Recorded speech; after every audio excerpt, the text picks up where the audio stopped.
Hello, Matt Elliott here. Hi, Alan Smith here. Hey guys, Ian Hume here. Hi everybody, Jerry Taggart here. Be sure to watch Chris and Leicester Till I Die TV For all the latest Leicester City news and information. You can also subscribe on YouTube and various social media channels. for the latest updates and news on Leicester City Football Club. Come on, you foxes! Happen in 49, 61, 63 or 69 when they reach the final. But the class of 2021 have delivered. Leicester City are FA Cup winners at last and are history makers at Wembley. They have blown their rivals away. They have blown us all away in truth. Premier League champions 2016. The amazing Leicester City!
Leicester Till I Die TV, your first choice for everything Leicester City. Tune in and join in now. Right, Chris. All right there. How the devil are we? Well, maybe we could go for 2 wins in a row. It's Leicester Till I Die TV. You can catch us on Facebook, Twitter, and if you are on YouTube, Leicester Till I Die TV, like I say. And if you're not, please get over to YouTube and give us a subscribe and like the video. It would mean an awful lot to me, and I would appreciate it vastly. Got some breaking news to start with.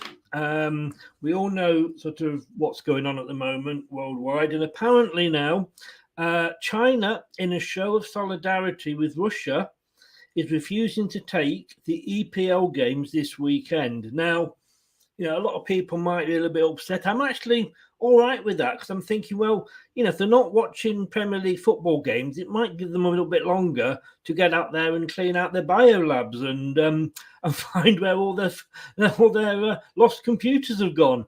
This is the preview show.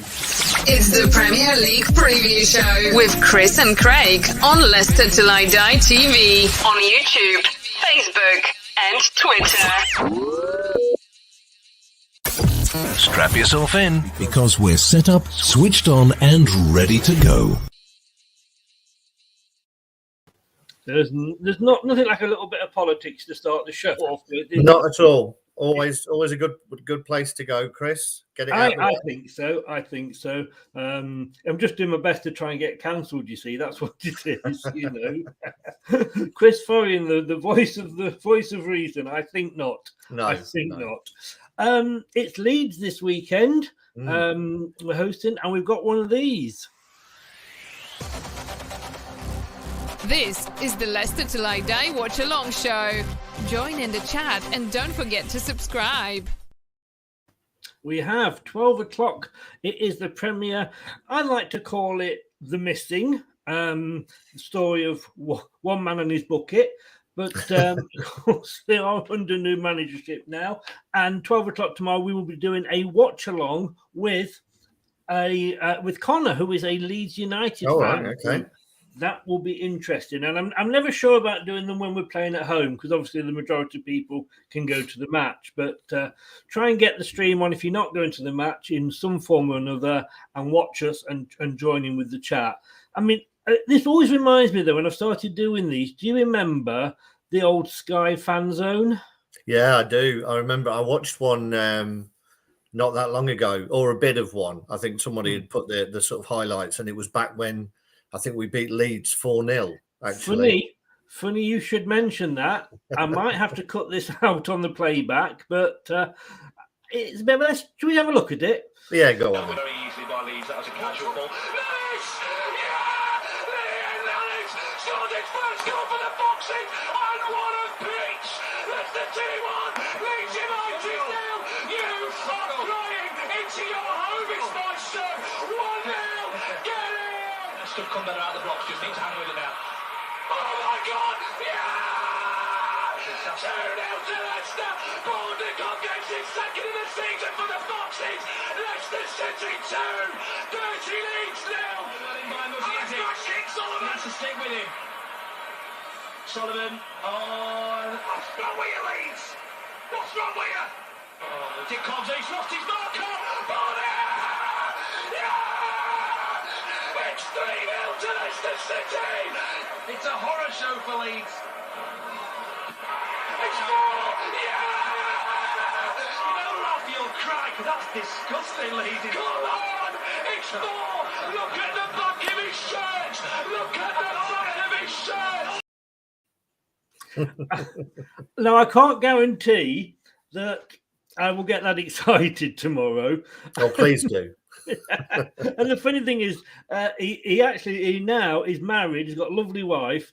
He's living over in the forest. He manages hotels. I've got him on Facebook, and he in a way he loves it, but in a way he's trying to forget it. But like I say, I can't guarantee I'm going to do that, but I am going to really do my best to get in the "crying to your Hovis" quote. I think that is one of those all-time classic off-the-cuff remarks. Yeah, You know? that was brilliant. It's just fun. I honestly, and viewers, I didn't know that he had that. It was just the one that I remember more than anything. And I think anyone who's ever seen it will never forget that. As Leicester fans, it is the one we remember. I don't think we were featured that often in those years, and that season wasn't the best for us. No. We didn't go down bottom, though, I believe. I do believe we went down one from bottom because Leeds were actually bottom, if my memory serves me right. That's a shame. And I have to apologise for the aforementioned Connor, who's doing the watch along with me tomorrow, has just popped in. Hello, Connor. How the devil are you crying in your Hovis at the thought of tomorrow? I don't know if you saw that or when you came in afterwards, but maybe it's better if you didn't see it. But you're welcome along, Connor. You are welcome along, and I look forward to seeing you tomorrow live at 12 o'clock. And like I say, if I get that excited, I'll probably have another heart attack, if truth be told. We've got to mention it. Away to Burnley, 2-0. It was a surprise, but welcome one. It was. I think I went 3-1, so I didn't get the clean sheet, but I did get the margin of victory. I just had that feeling that we were going to turn up, and I think I mentioned that I thought Harvey Barnes and Maddison were going to do something, and they're each in their own way, one assist and a goal they did. And City did what we hoped they would do, you know, weather any storm that was there. And to be honest, I've only seen bits of the game, but, you know, we looked like we should have been 3 or 4 up in the first half. I mean, Pope made some fantastic saves. I know a lot of people were going on about the Harvey Barnes save, but the save from Pereira was world class. To be honest, it was behind him somehow. He was Schmeichel-esque. To be honest with you, that's the best compliment I can. You know what? You know what? We've got Danny Ward, but we could do a lot worse than try and get Nick Pope as a backup. I'm sure he'll go for a lot of money, but at some point, Schmeichel's going to either move upstairs or move into coaching or wherever he goes. He's already talked about potentially going and finding a new club, but I'm sure no Leicester fan would be. I wouldn't. I do feel a little bit sorry on Danny Ward, and we did spend quite a bit on him just to be reserved. 12 or 15 million, yeah. Yeah, it's 12 million. Oh, I've just looked at it. I've just realised. Look at this. My Leicester City calendar is still on February. Oh, now, come on. Well, Now, if this is Danny Ward or Schmeichel, then it's meant to be. I couldn't wait to get away from January for obvious reasons. January was a long month, and I've no idea who is going to be into March, but it's a very good March. No, it is Mark and Wilfred. Oh, so, fair enough. A good March. It sounds like some pop act from the 80s, Mark and Wilfred. Yes, Mark and Wilf. So hello to David and hello to Michael. After Tuesday's game, I can't see anything other than a Leicester win. Hope it doesn't turn around and kick me in the teeth. Well, you never know with Leicester, do you? But no. As I was saying, Craig, I didn't predict the clean sheet. I went 2-1. I mean, it was, what a night. It was the first away win of the season. Mm-hmm. It was the first win of the year of 2022. Mm-hmm. It was only our third clean sheet, and Tottenham Hotspur lost. So, I mean, all in round, it was a really good evening. Yeah, did Spurs lose again? Oh, yeah, it was that FA Cup thing. Does that? I'm sure someone will correct me if I'm wrong, but does that make it sort of 12, 13, 14 years without a trophy? Well, to be honest with you, funny you should mention that, because if I was any good, I would have had this ready for you then, and it would have been a fantastic lead-in. But I'm going to do this anyway. It almost looks professional. It almost looks like we actually had it planned. I did do this the other night, and Anthony, obviously the Arsenal fan, thought it was highly amusing. But if you actually, it did for me, when you type in how long since Tottenham, or let's say how long since somebody won a trophy, it actually brings Tottenham up first of all. And I can tell you that it is exactly 14 years, 4 months. Sorry, 14 years, 4 days, 1 hour, 45 minutes, and 24, 5, 6 seconds. So we can have that going on in the background, just so we can update it as we go along. But it's a variation on something Hamburg used to have. I was lucky enough to go to Hamburg for work, and I managed to get to a game a few years ago. I went to see Hamburg play Dortmund, and at that time they had a clock in the corner at Hamburg, because they were the only team who'd been in the top flight for the whole of their history, and they had a clock just counting up the seconds and minutes that they'd actually been in the top tier. And then a couple of seasons ago, they finally got relegated for the first time. But so it's like Hamburg in reverse there for Spurs. Yes, and it's much more fun because it's Tottenham. Spencer, I think you really, really do need help, mate. Hi, Chris. I'm finding myself addicted to Leicester Till I Die TV. Seriously, mate. Make an appointment. Go and see somebody. No, you see it through. You see it through, Spencer. I'm glad that you enjoy it that much. All joking aside, Spencer, and thank you for joining us. Andrew, new manager syndrome. We'll come on to that in a second and see whether that is going to happen. What I wanted to start with, though, Craig, is it was everything. I mean, apart from all the first wins and all that, it was the first time this season I can really say that the performance deserved the result. Like you said, if they hadn't had Nick Pope, it could have been 4 at half time.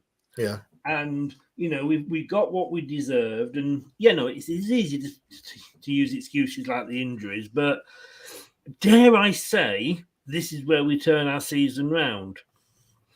Well, let's hope so. I think it's funny, isn't it? Because it'll be interesting to see how it goes, because the addition of Weghorst to Burnley probably played into our hands a little bit, because if it was Chris Wood, there would have been more of an aerial bombardment. Yeah. But it seemed like from the bits that I saw, they were looking to play into Weghorst's feet a lot more, because he was coming into a little number 10 pocket and trying to do that, which meant we could actually close them down a little bit more. And Martin Soyuncu seemed pretty much on top of that most of the game. They didn't give him a much room at all. I saw a bit. I think it was Alan McInally was doing the game on Sky, and he said he would expect that when Weghorst turns over in bed tonight, he'll see Soyuncu there because he didn't give him a moment to himself during the whole 90 minutes. I mean, we've got to give this guy credit, and I know why I hope that this is going to happen to Vestergaard, because Marty is just he's a rock. For me, he's one of the first names on the team sheet this season now. Yeah, I think so. I mean, obviously, football is so much about taking your chances, isn't it? When an opportunity comes along, can you grab it? He's had a few in the past. He's never really managed to grab it, but then he's always been. He'd play a game at right back, then he'd play one at centre half. I think he's found his home. I've noticed, and I think I mentioned earlier in the season, he's a lot more vocal. He seems to be, whether it's because Johnny isn't there and he sort of defers to Johnny if he's in the team, but he seems to take on more responsibility when he's there now and trying to organise. He's still got a rick in him, but then virtually apart from Virgil van Dijk, I think every centre-half in the Premier League's got a rick in them. But in general terms, he's been pretty solid. And I mean, we know Fofana's going to walk back into the team once he's fully fit, and he's sort of done his 40 and 5 and 60-minute stints. But it'll be a big shame for Amati because, like I say, I think Amati and Soyuncu, if they can keep that performance up, and it's no disrespect to Burnley, it's very easy to say, well, it was only Burnley, but they did work so well together. They do, and I think it gives Brendan an opportunity to go to a 5 if he wants to, or even a 3, and really push the wing backs on when Justin and hopefully Pereira, Castagna are all back, who are better going forward. I think all of our fullbacks are better going forward than they are defending. Yeah. So when you have Fofana and you could stick Amati in the middle and go to a 3 in the way that Man City do, Wolves have done it very successfully this season and have a solid 3 with wing backs pushing on. And that gives you the width, which means you can probably go back to a 2 up front. So I think it gives Brendan options, which is always a good thing. Andrew says they wouldn't worry if he played for Fofana and Amati. Like I say, I've given Amati stick in the past, and I take it all back this season. I never thought I would say this, but like I say, one of the first names on the sheets. On the team sheet. You're taking that loving a little bit too far there, Chris. I am, aren't I? Really, yes. But Gino, I was watching. I can't blame this, but I was just watching Gino De Campo on the YouTube before I don't think we want to go there either. It is a word that he has trouble with.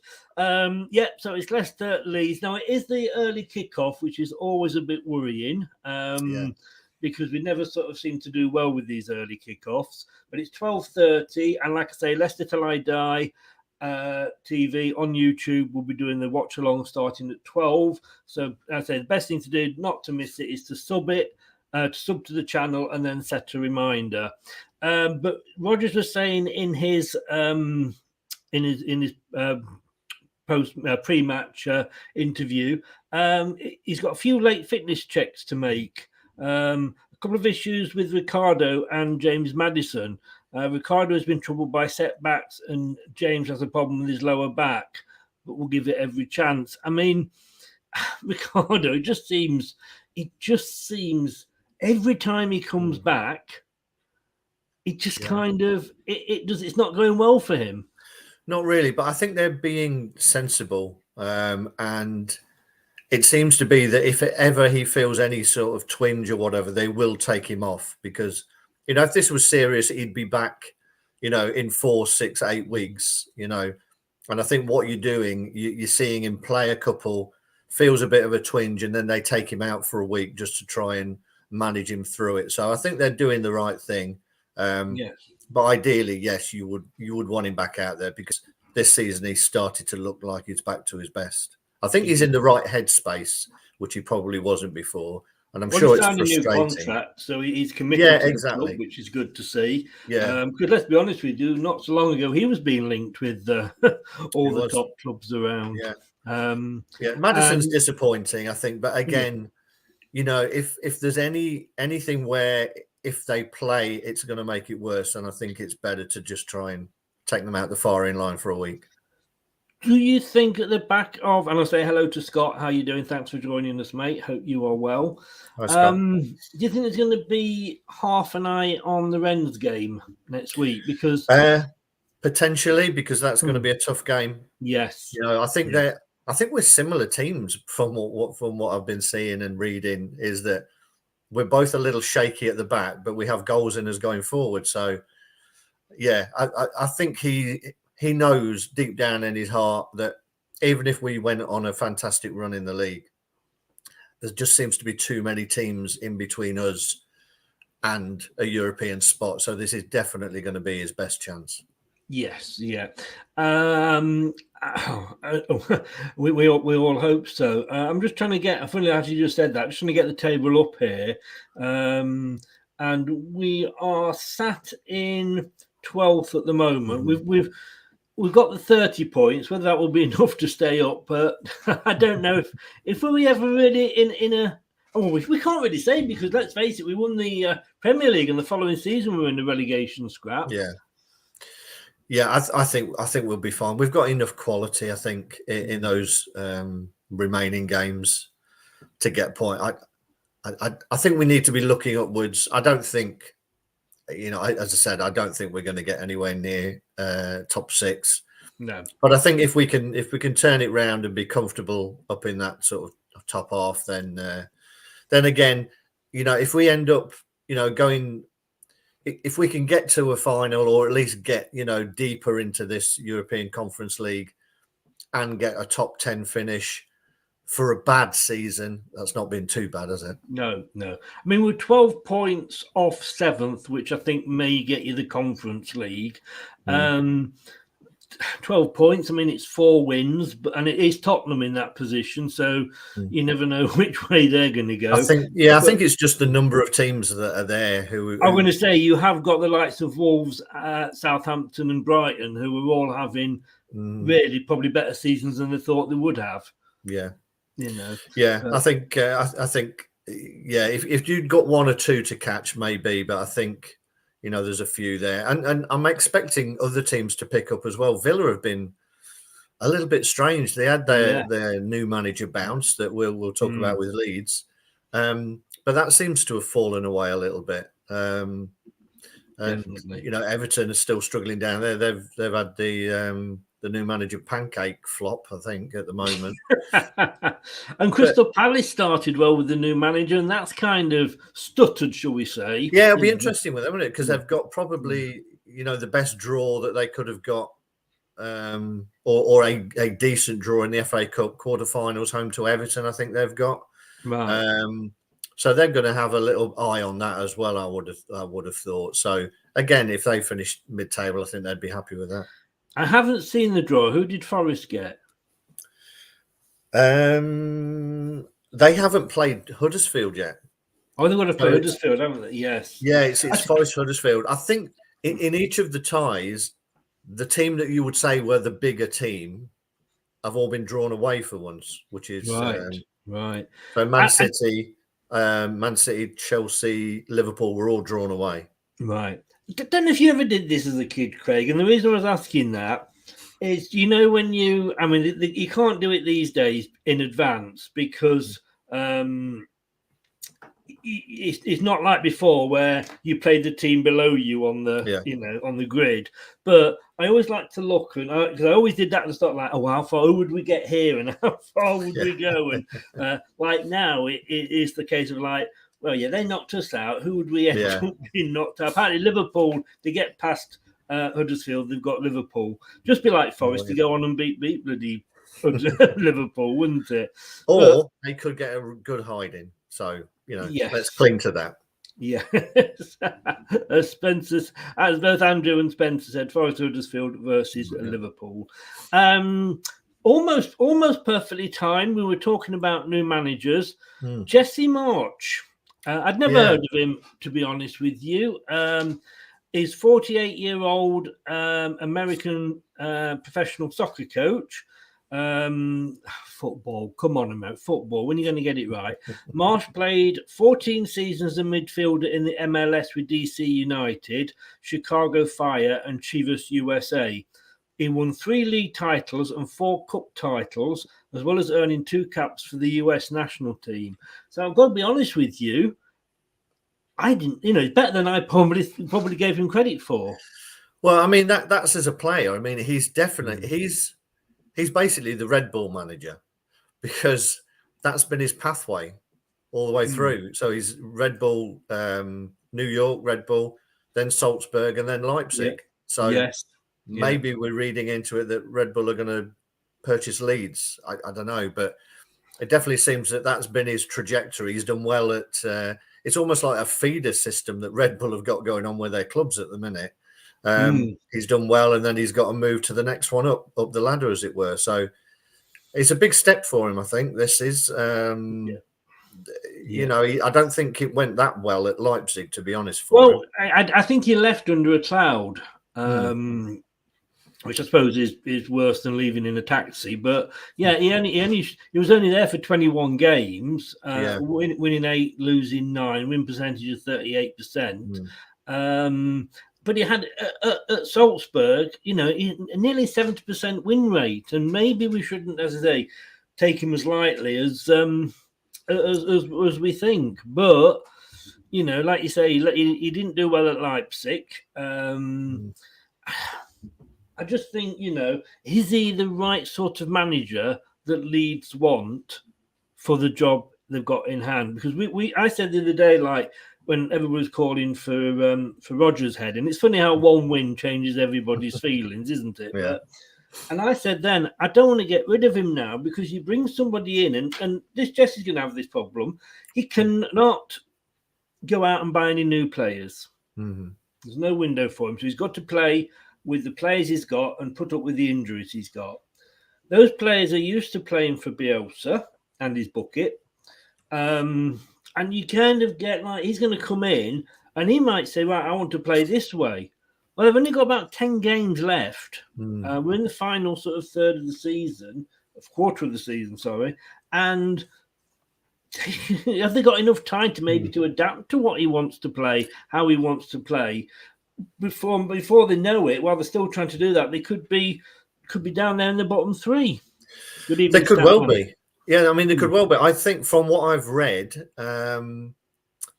he's of a similar style to Bielsa, although he'll try and keep it a little bit tighter at the back. But he likes them to play high up the pitch, press high up the pitch. So, it could play into our hands again. Teams that do that, if we've got enough quality to play through the press, then it should give us opportunities. It'd be interesting to know, and I'm guessing again somebody could check this out. And correct me if I'm wrong. I think Daka came from Red Bull Salzburg. I could have got that totally wrong, but you're right. It was something like it was. So I would imagine that he potentially played under Jesse March for the period that he was at Salzburg. So it'd be interesting to see whether he knows him, whether he's got any specific plans for him. But obviously, it was great to see Vardy back as well, and coming on and looking fit and healthy. So it'd be interesting again as to whether Brendan thinks that Jamie's ready to start that. But on a team that pushes high and presses high up the pitch, it could be perfect for Vardy to make his return. It was Red Bull Salzburg. Daka was there for 82 games. Connor, who was still with us here, thanks for staying, Connor. Yeah, Marsh worked with Daka. This was, and I've heard this, Connor, and I'm not sure whether I'm getting it the right way around or not, but it is in a way good news because they've got similar styles. Only major differences are zonal marking and a different type of press. So if we know what goes on with zonal marking, don't we, Craig?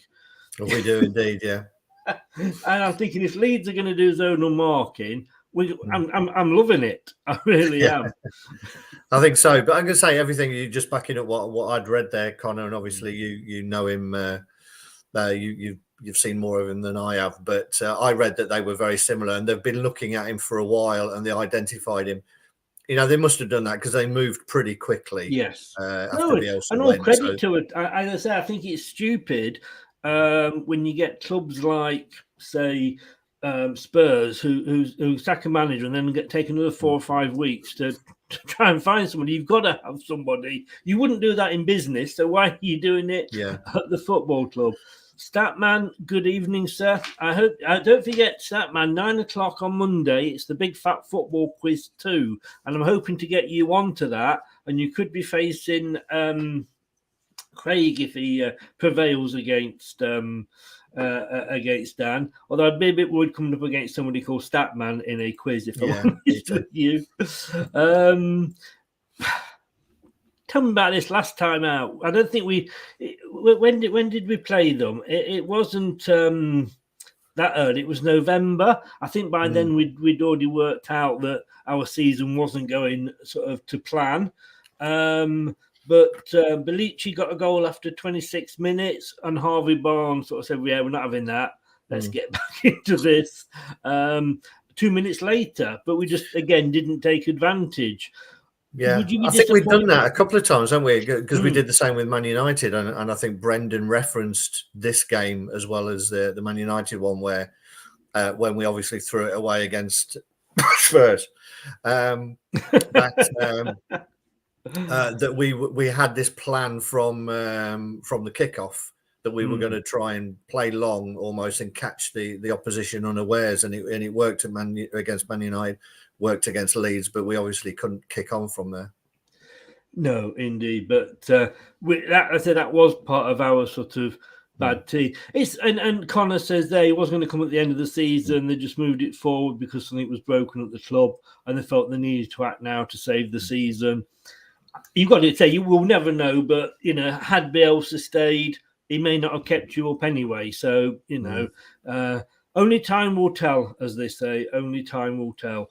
But it is interesting how many people, sort of the so-called pundits on the TV, they're all sort of saying that, they're all kind of backing Leicester in a way, because they're saying, they are pointing out something that Brendan never really has done, and that is complain about his injuries and everything for the problems that he's had this season. And when we've looked, is he going to start a back 3, 4, 5? What's it going to be? Sometimes I think it's just because of who have I got available fit this week. I'll have to fit the team around it. As Terry said earlier, players are starting to come back now. I don't think Fofana we'll see the best of him until the end of this month at the earliest, but it's just at the right time, isn't it? It is. I mean, it'd be nice now to be able to just kick on and get some stability. And let's face it, Brendan hasn't been quiet in talking about the fact that he wants to give the squad a shake-up. So there's people who are playing for their futures, their first team futures. He's come out and said that in the past they've strengthened the squad, but haven't strengthened the first team. Now, if that's not a warning to the people who have got the shirt, or a warning to those coming back from injury that he's looking to shake things up, then I don't know what is. So, I would hope that the players react to that and they want to keep the shirt, and make a statement in these few games that we've got left. That it doesn't matter who you bring in the summer, I've staked my claim to this shirt and they're going to have to knock me off it. I mean, I think we all agree that he needed to state that after it was just a performance against Forest, wasn't it? You can almost stomach. Well, it's hard to stomach losing to your sort of East Midlands rivals, but had we gone down fighting, as they say, it wouldn't have been so bad. But this is our record against the Lily Whites in the Premier League. We've played each other 19 times. We've won 8, they've won 9. I think a lot of those wins, though, were probably going back to the Martin O'Neill years, when Leeds were sort of a little bit more strong, or pre that, when they were a little bit more stronger. Leicester, we've won 5 at home. Leeds have won 4 away. There's 2 draws, so it's pretty tight. Yeah, it is, and I think, I know it's not particularly popular, but I've got a bit of a soft spot for Leeds, and I don't know why. Yeah, I know. I think it's because I don't know whether it's because they're similar to us. Obviously, they're a bigger city than us, but they're a one club city, you know, and the fans get behind them. You know, whether they're struggling for lower down the league, the fans are always there. Yes, they were dirty Leeds, and that'll never go away. But I think that sort of passionate support and the fact that in recent years they've always, to me, tried to play progressive football. They're not a boring club, you know. So in many ways, I liken them to us, that they've been a yo-yo club. I mean, they won. I think when they last won the league, I think it was the last year before the Premier League. Again, someone will correct me. We've both been up there. Obviously, they've had a greater history in terms of trophies, but since then, you know, they've bounced around. You know, they've gone down, they've come back up. Very similar to us. So I see as similar in many ways, and the record that we've got there just shows that seems to have transferred onto the pitch as well. Yeah. I must be honest with you. Now you come to mention it, I too do have a little bit of a soft spot for Leeds, but for me it's the swamp at the bottom of the garden. But sorry, Connor. Sorry. He's going to get his own back tomorrow in the watch along, I'm sure. I mean, going into the game, and you can kind of see why Belisa was sacked, and I don't think it was necessarily the fact that because I mean, he basically, it's almost copying Sheffield United, and they had a great season in the first season they were here. They've then got suffering with this second season syndrome, but you know they haven't won in 5. They've lost 4 on a bounce. But when you say, "All right, Leeds have lost 4 on a bounce," they've played Spurs, Liverpool, Man United.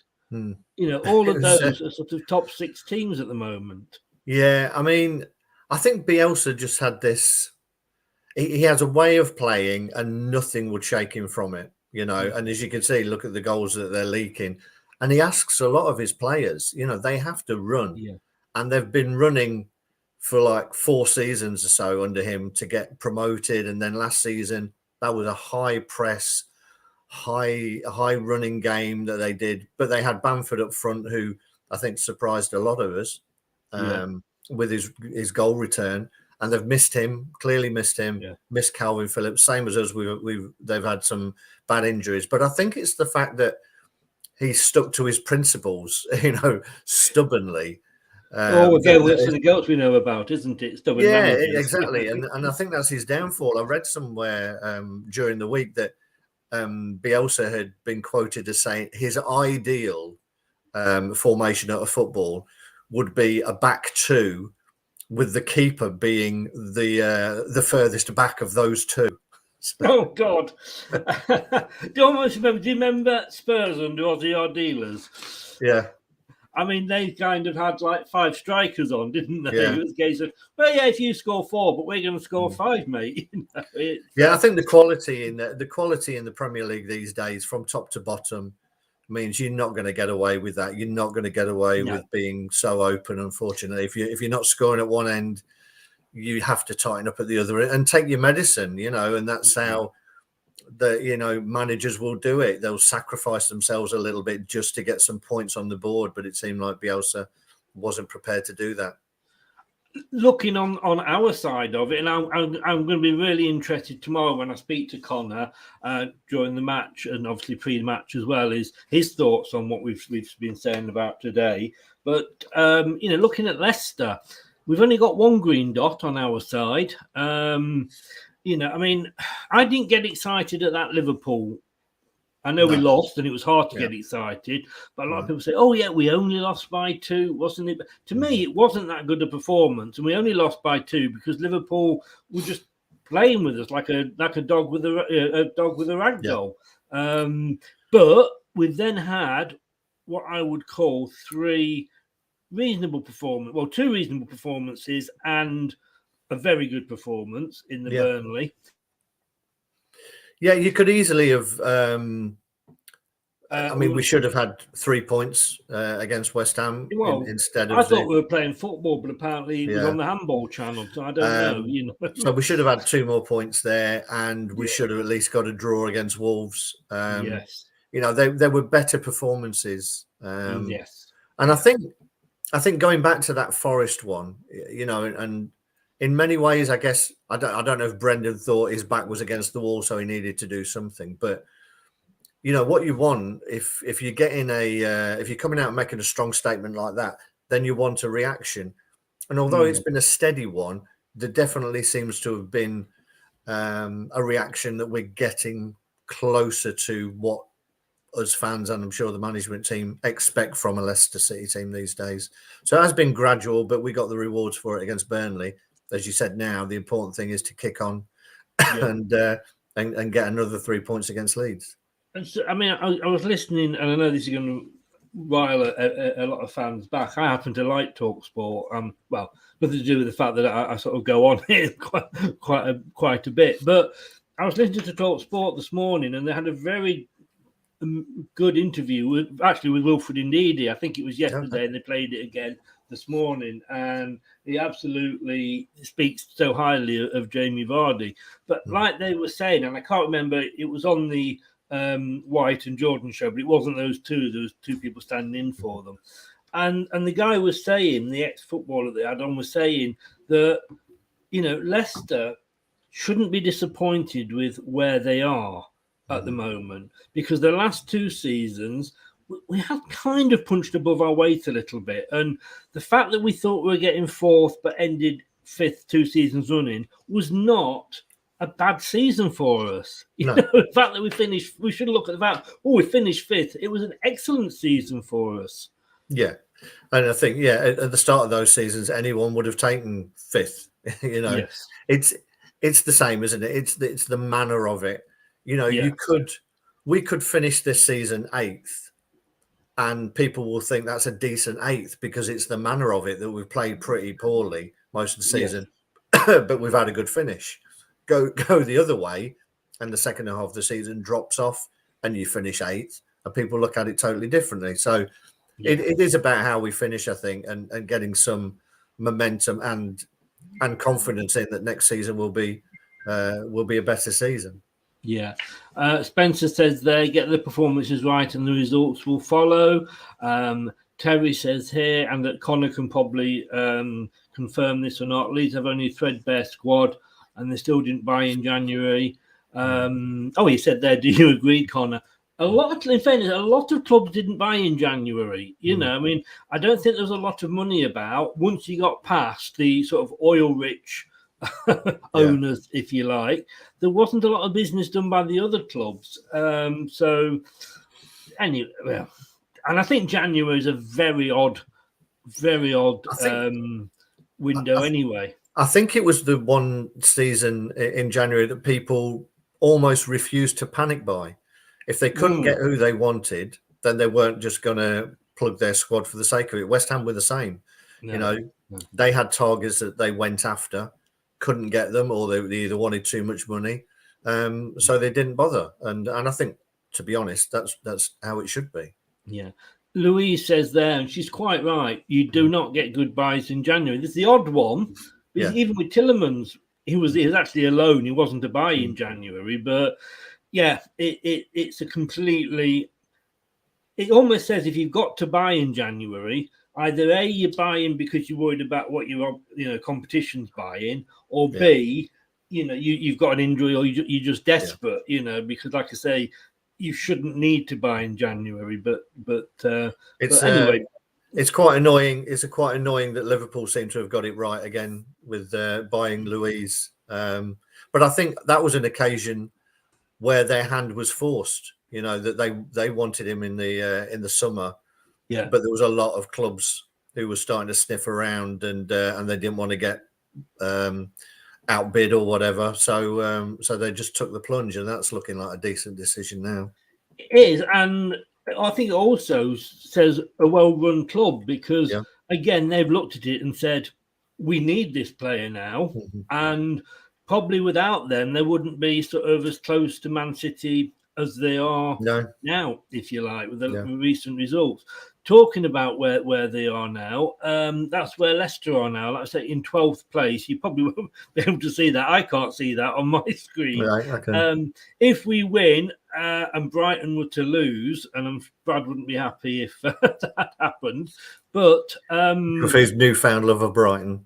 Exactly. He's done nothing but predict them to win since then, and they've lost every game. So he's in the doghouse as it is. We could go if Brighton were to lose. We could go above them. But I mean, it's such a mixed up table. I mean, we've played 24 on 30 points. Palace have played 27 on 30 points. And it's almost like, well, let's play a couple of those games that we've caught up on. And then, we'll see where the table stands then.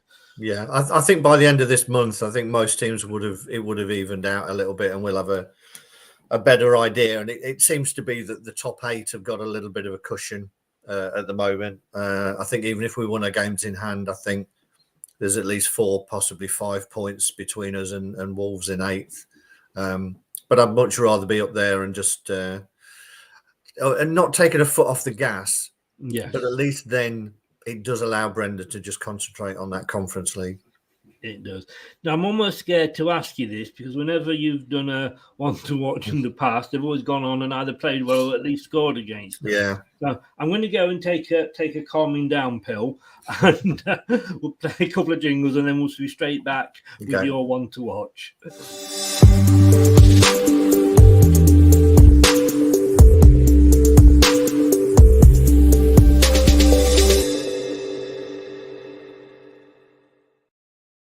And if you follow me, as anybody does, you'll know that 9 o'clock I am over on my other channel, which is Turfmoor House TV. I do watch-alongs with him and end up being the only presenter. It is like that is becoming a bit of a menage a trois, I think. Well, can I just say, you, Dan and Kate. I don't want you to say that there's anything of a bromance going on, but let's just have a look what he's got to say. But please do make sure that you show your support to Chris, because Chris puts a lot of effort in, and he doesn't just have to press fancy little funny buttons. Off camera, he's constantly in contact with me. Do you think this looks all right? Do you think that looks all right? And he clearly values my input just as much as I value his. So do go show Chris your support, because he's an absolute cracking guy and with a great channel as well. You are too kind, sir. You are too kind. Don't ever accuse me that we're having a bromance, okay? I'm saying nothing there. I mean, it'll be interesting, won't it, to see to see which way you're going to lean on Monday night, Chris. To be honest with you, I will be totally and utterly impartial. And you've already done one of these quizzes. You know that there's no way I could fix it if I wanted to. And if you said to me, give me a brown envelope like allegedly Sam Allardyce, I couldn't even help you because I don't think I can give you clues to the answers that are in that competition. And if anybody's just joined us, it's now 14 years, 4 days, 2 hours, 21 minutes and 25 seconds since Tottenham have won a trophy. Just if anybody, because I know some people do follow this and are keeping update. Now, I say we have started doing this, and I did say to you, as you automatically suggested one. I was a bit surprised by this, but maybe it's a case of other players are out, because I haven't really obviously followed his career, but I didn't think he'd settled in that well at Leeds. Now, you've gone for Dan James. I have. The easy one is to go for Rafinha, to be honest, because I think most teams in the league would take Rafinha if he was available. But I do remember you were quite a fan of Dan James, and you were very vocal during the early transfer window, the summer transfer, that he was a player that we should be looking at getting away from Man United. Yeah. And I was in the other camp, and I still don't think he's necessarily right for us. However, I'm just looking at his current form over the past sort of month, and he seems to have stepped up, to be honest. He seems to be getting in goal-scoring positions rather than being stuck out wide, a bit more like he did when he came to prominence with Swansea. He seems to be making those outside-in runs and getting into decent goal-scoring positions. And I think he scored a couple of goals. He had I can't remember if he got 2 or whether he got a hat trick in a game recently, or he should have done. But he's looked more comfortable now. Whether that's because Rafinha's had a period of sustained injury, there's not been in the team. Bamford's been out, so whether he feels like he's been given the responsibility as the main guy, I don't know. But I think, and again, it'll be interesting to see Connor's view on that. But it seems to me, looking from afar, that that James has been one of the few bright sparks that Leeds have had in recent weeks. And when he's playing with confidence and because of his speed, then he could cause us problems, and particularly with those outside to inside runs, as we got caught out with Bowen at West Ham. Very similar, hangs out wide but can see an opportunity and makes that run. And if he gets ahead of you, it's very difficult to catch. Yeah, and when we sign players, do we expect too much of them? I mean, Connor very kindly come back with a comment, and I'll bring it up after this question to you, Craig. But when years ago, and I always quote this one, and I think I'm right in quoting this, when Keegan was signed from Scunthorpe for Liverpool, it was a few months before he even sort of smelt the first team, let alone was a regular in there. Now we buy them and we expect them to go in, and sometimes it works. Fofana, for example, didn't, he could sink or swim. And he swam, but sometimes, they're going to a different club, it's a whole new setup, different manager, different style of play, wants different things from you, and it can take them a while. The players a while, and do we really give them enough time? I don't know. I think probably if you're coming from a foreign league and it's your first time in the Premier League, you're given a little bit more leeway. But I think if you've been in the Premier League for a few years, then there's a greater expectation on you to hit the ground running, because you are purchased based on having that Premier League experience. So when Leeds bought Dan James, obviously his opportunities at Manchester United were limited. He never got a run of games, and maybe it is now that you get a run of games and you do see what they're capable of. You could say the same for Dewsbury Hall for us. He's had a run of games, and we're now seeing the best out of him. And it's not only we're seeing the best out of him, but he seems to be bringing the best out of Harvey Barnes as well, because that left-sided pairing looks to be working. I think you can throw Luke Thomas into that left-sided setup as well. So they all seem to be working well, and it could be that James now has just had, he's had a run of games and he's feeling more confident that he actually belongs in that team. Yeah. I mean, Man United fans weren't too worried about losing him, if I'm honest with you. But Connor says here, and thank you for this, Connor, he's been playing as a striker recently. Sometimes worked, sometimes hasn't.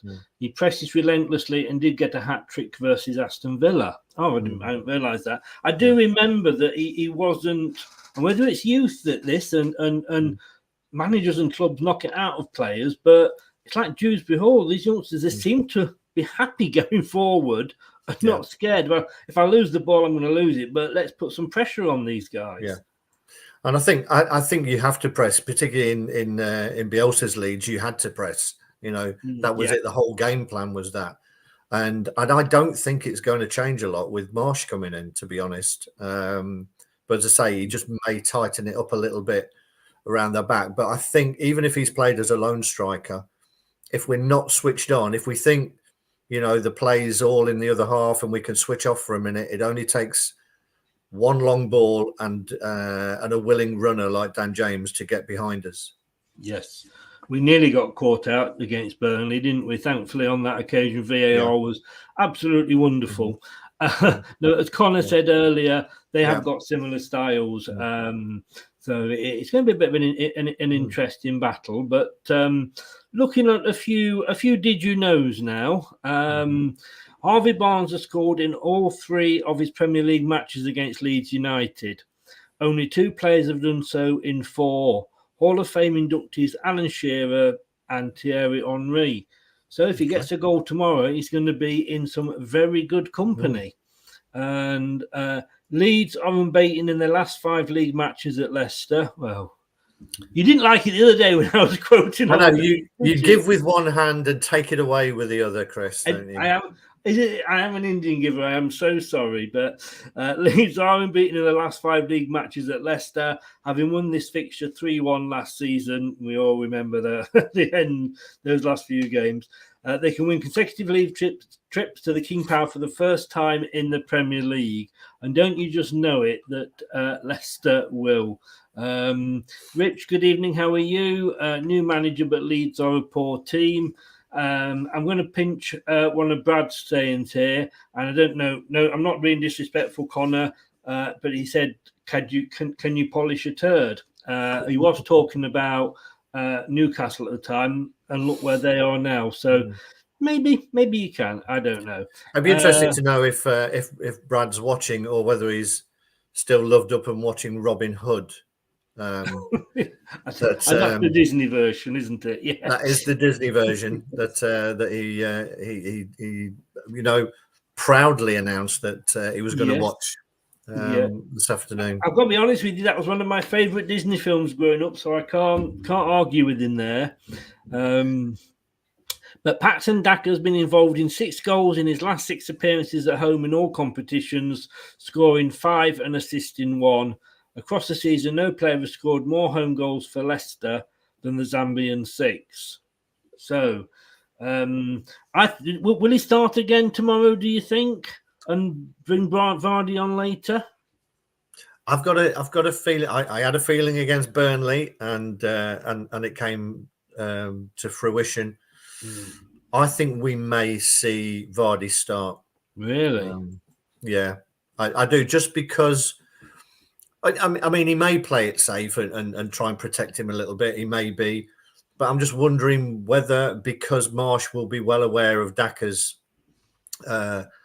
skills or talents or whatever, that Vardy's going to be a bit more of an unknown to him. Although everybody around the world knows Vardy, but I just think apparently he's not that good a striker, according to one BBC pundit. Well, I think he wasn't a good finisher. I think, but yeah, he's an idiot anyway, isn't he? Well, yeah. But I think if they're going to play a high line, then I think he's going to play into Vardy's hands. Yes, yeah. I mean, I've said all along that this is the role I see Vardy adopting moving forward, is the super sub coming on in the last 20 minutes when the defence is maybe tired, and you look at it and you think, oh God, Daka's going off, oh bugger it, Vardy's coming on. But in all this, and I do feel so that Inacho's getting just overrun again, isn't he? Well, he is, I think, and he's a victim of the formation. You know, it seems to be that at the moment, whether you class it as playing 3 up front, that I know people were saying as Burnley, it was more of a 4-3-3. But if it is, then they're 2 wide men. Or if he plays with a 1, it's a 1. So I think he's a victim of the formation, sadly. And of course, we as much as obviously I did say after the Burnley game, what a master technician Brendan is, 2 substitutes, and they both, sort the goals out. I've always said all season, I've been saying what a marvellous tactician Brendan Rodgers is. But, he falls upon a winning formula at the end of last season and doesn't stick to it. But hey, he gets paid the big bucks, we don't. But it is new manager time. And this will be Jesse Marsh's first Premier League match as Leeds head coach, including caretakers. 6 of the last 7 Leeds managers have lost their first game in the Premier League, their first in the Premier League match. The exception was Terry Venables, who oversaw a 3-0 win over Manchester City in August 2002. Marsh is the 3rd American to manage in the Premier League after Bob Bradley and David Wagner. I didn't know David Wagner was American. Did you? I thought he was German, to be fair. Yes. But I know you, Chris. You're such a professional that you would never put something up there without thoroughly fact-checking it. Well, the fact that I've copied and pasted this off the Premier League website, and they can't even say they have lost their first in the Premier League match. I mean, they just probably was maybe a German that wrote that. Maybe he was born and brought up in the, and moved to the state. I'm guessing. Let's paint the scenario that he was born into the family of an American Air Forces person, and then he moved to Germany at a young age.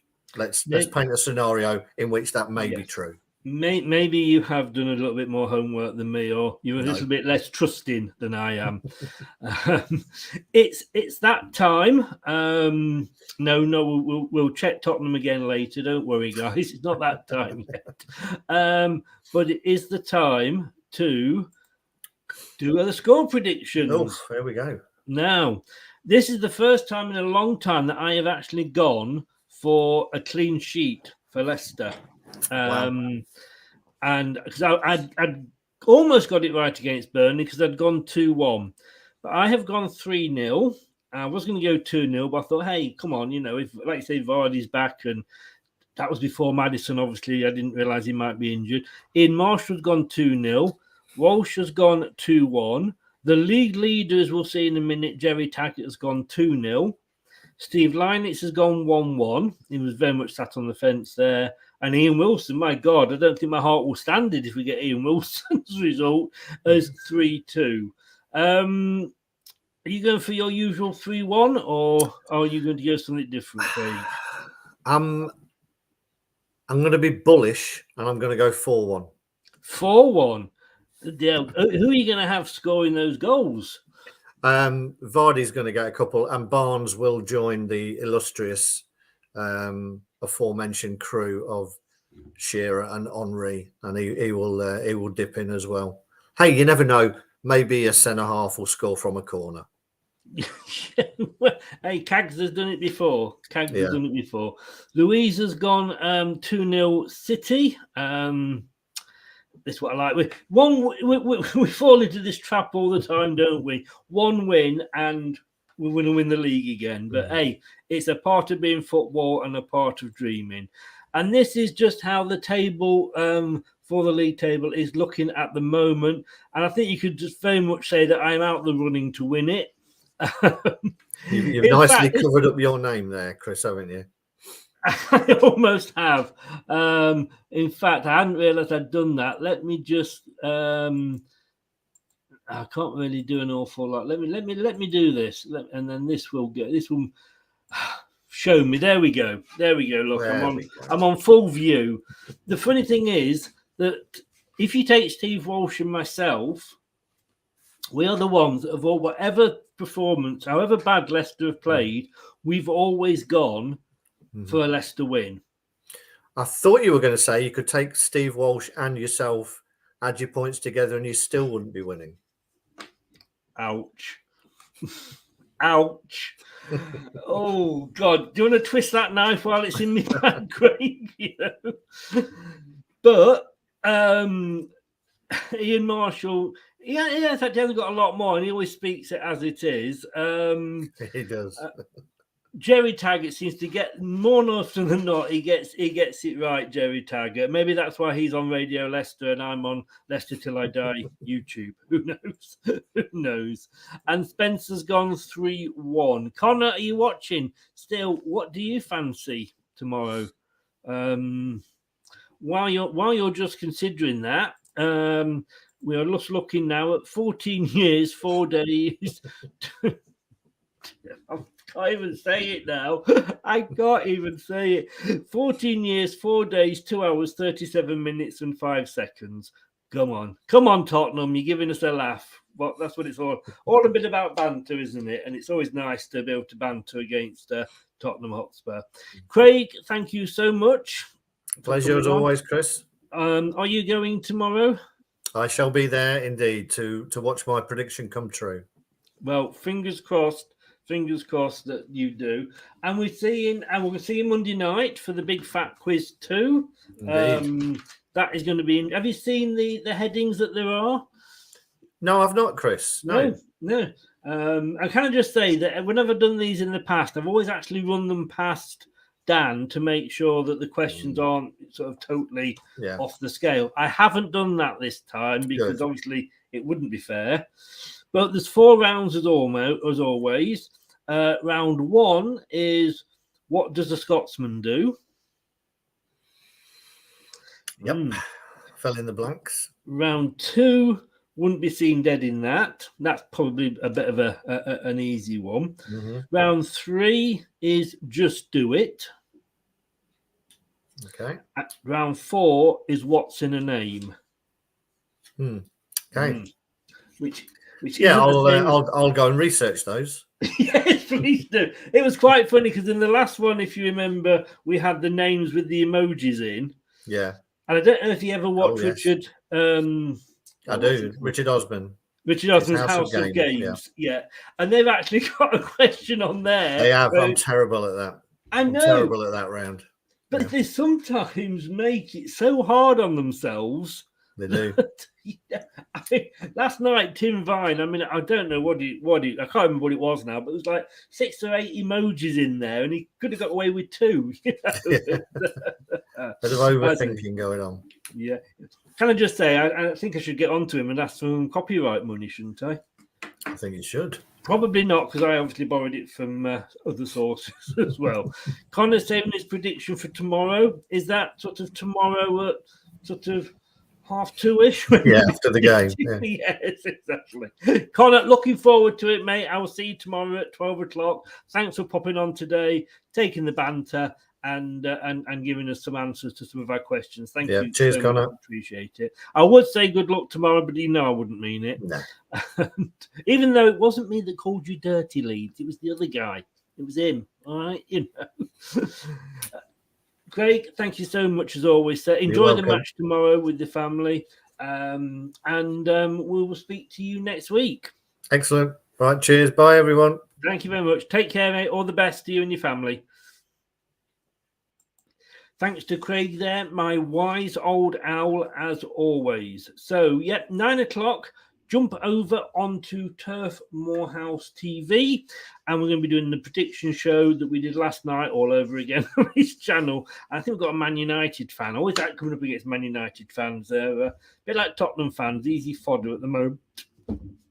Scott's just come in with a feisty affair, but we will win 4-2. Leeds will always give it their all. You know that. 7 o'clock, I'm with another Leeds fan, and KO92 will join us for the opposition review on Monday night at 7. The aforementioned quiz at 9.